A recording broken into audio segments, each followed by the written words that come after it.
Hello, I'm Trent, aka oTradeMark here. Today I'm going to show you guys everything in update 10.5 of Anime Adventures, including the new units and the new stats and all the balance changes. So let's take a look at the patch notes right here. They added a next level button for story mode. That's really cool. It's just something that's in All-Star Tower Defense that isn't in AA, that was bugging me because it is in Infinity Castle, but it was not in story mode. So now you can go to the next level on story mode as well. Skip tiers for battle pass is now giftable, not a big deal. Rebalance the legend stages. Completing all daily quests gives battle pass XP, so that's kind of cool. Allows you to level up your battle pass quicker. Daily multiplayer quest revamped. Some relics are now tradable, so I think for the relics it's only the limited time relics, so that's going to be like the Yamamoto's Hellfire Blade, which is very good. If you have a Yamamoto and you didn't have a chance to obtain one of these Hellfire Blades, you can now trade for it. And I think that's the only one that's tradable. There is the Halloween relic, but it wasn't very good. It was limited as well, and I think you can trade for that one. But yeah, so you can trade for the relics now, or some of them. I think the limited time relics. Luck potions revamped. Now this is kind of cool. It used to be, obviously, when you bought luck potions, they had specific timers, right? Like Ultra Luck was like, I don't remember the timers on them, but it was like 30, 15 minutes, 20 minutes, 10 minutes, something like that.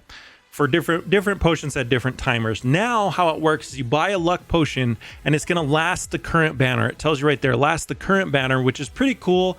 It means like you're not going to have to worry about it running out. It happened to me quite a bit because I was not paying attention. I'd be talking, recording a video.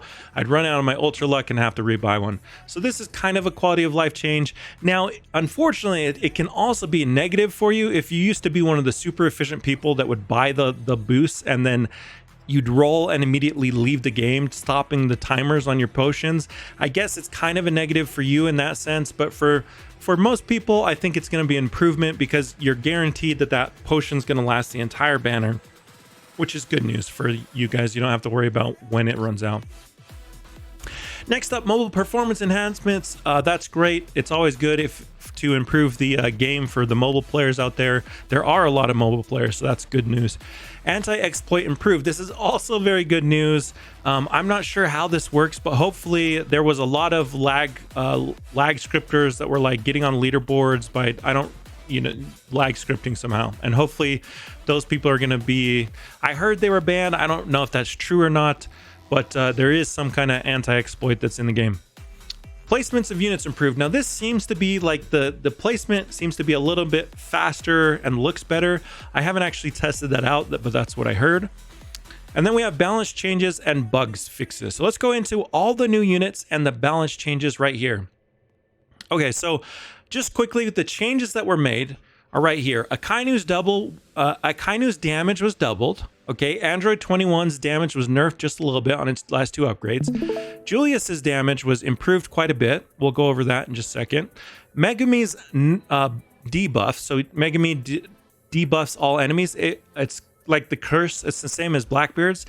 It went from 4 seconds to 5 seconds. Small little buff on Megumi, but it does make him a little bit better. Next up, we have Nami, Tatsumi. Those are the new units, or some new units there. We're not going to go over those quite yet. And then we have Uryu. Uryu's damage was buffed as well, but it's not. I don't know. It's a decent buff. And then Wendy's damage was buffed a lot. And we'll go ahead and let's just go over these units, okay? All the units that were buffed. Akainu's damage was buffed, but honestly, Akainu, even with the damage doubled, he's still bad. I wouldn't use him. Android 21 was nerfed a little bit. I'm not sure why this change was made because he wasn't really like meta defining anyways, so he was nerfed on his last two upgrades, which is actually kind of, if that's like one of your only units, it's going to kind of hurt you quite a bit because he was relatively decent before. Now he's like mid at best. And then this is probably the most significant balance change of this update is Julius. So Julius wasn't great. I mean, he was okay if you rolled like if you rolled unique on him prior, because he was only a 1 placement capacity unit. Now he's actually dealing 22,000 DPS, which is the 4th highest in the game. So if you do roll unique on him again, which is still the trait which really makes him shine, he's going to be a really, really strong unit for you.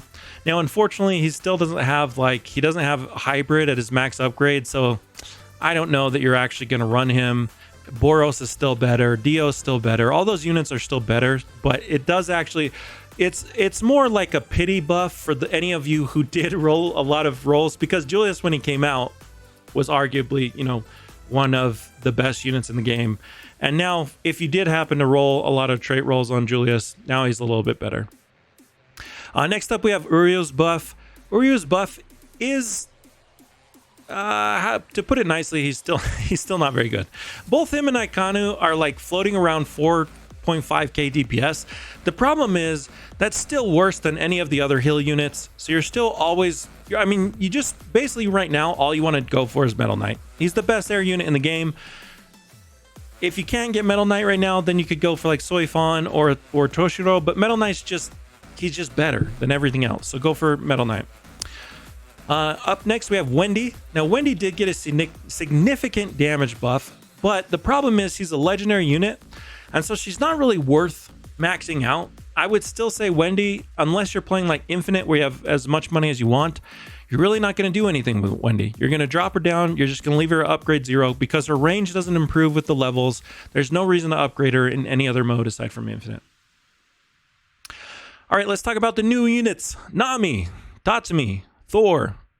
Okay, so Nami is one of the new Battle Pass units at level 25. She doesn't have amazing stats. You know, she caps out at 3k DPS, but Nami is basically, she's a farm unit. She's like a hybrid. She's attacking, plus she actually, while she's attacking, she can get gold from enemies, and she buffs your gold farming tower. So I'm not going to go over her right now. I'll do a separate video on that, but that's what Nami is. I don't know enough about her to say that she's going to be meta or not, but I do believe that she probably will replace one of your farm units on your team. Next up, we have Tatsumi. I believe this is a leaderboard unit. So it is looking pretty good here. It's got 8k DPS at max. Like, not amazing. You know, it's a mythic. It doesn't seem to have an evolution here. The radius and the targeted circle is 9 radius. The range is 30.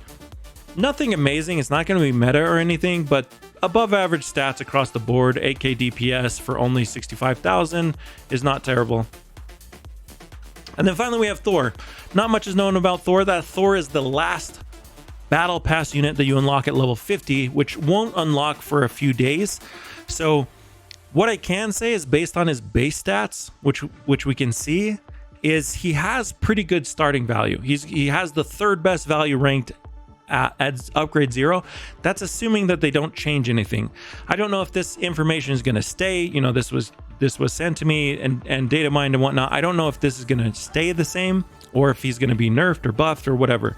And it doesn't have any of the upgrade data in there. So all I can kind of assume is that based on this information, he seems like he will be pretty decent, but I don't know that for sure. So we'll wait till we get him, and then I'll do a full video on him. But overall, I think this update, even though it's not really a full-on update, I do believe that this was a good update. Because a lot of these things were suggestions that have been there for quite a while. You know, the next level button, you know, improvements on anti-exploits, improvements on luck potions. All of those things seem to be good news, in my opinion. So I am excited to kind of see how this update plays out. Let me know in the comments below if you guys like this or not. But anyways, guys, Malo Alpita, thanks for watching. Peace. I'm out of here.